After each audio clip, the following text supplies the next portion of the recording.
welcome back. This is I don't know, my upload schedule is not going to be a schedule per se, but I got a 2017 something or another. I think it's a 2017 Ford Escape EcoBoost, the 1.5 edition, whatever that means. Yeah, it's 17. So what happened was they let some guy, well, they hired a guy before they hired me to do this work for super cheap because he's a family friend and all that jazz-a-rooney. As you can see, there's no transmission where the transmission goes. Well, that's because Ford, or Fomoco, I should say, they decided to reinvent the flywheel, I guess, or flex plate, whatever you want to call it. But so if you have a 17 Escape or equal year Escape with the 1.5 EcoBoost junk motor, you're probably gonna have this problem, and you're probably gonna think your motor's fried, but it's not a common issue.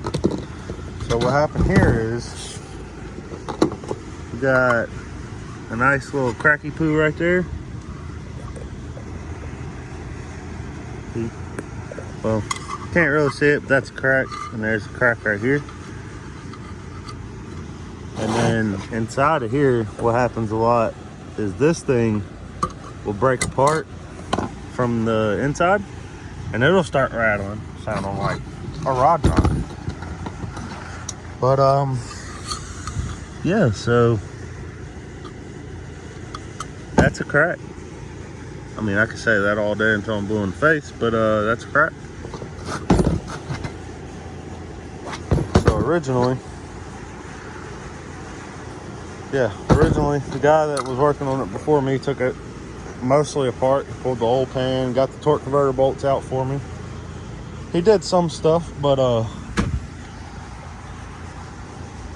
it's not really that difficult if you know what you're doing. If you've done stuff like this, it's not hard. But for the untrained, you can loosen everything from the transmission. You'll have your shifter cable right here. You'll have your cooler back here. You'll have your lines that you need to take off, and a few connections, a few plugs, and then basically pull the CV axles out. I did the lower ball joints because this was a headache, so I pulled the lower ball joints out, get the CV axles out, and then yeah, that's pretty much it. I didn't have to take the cowl off, I just used it as my bench, because that's cool.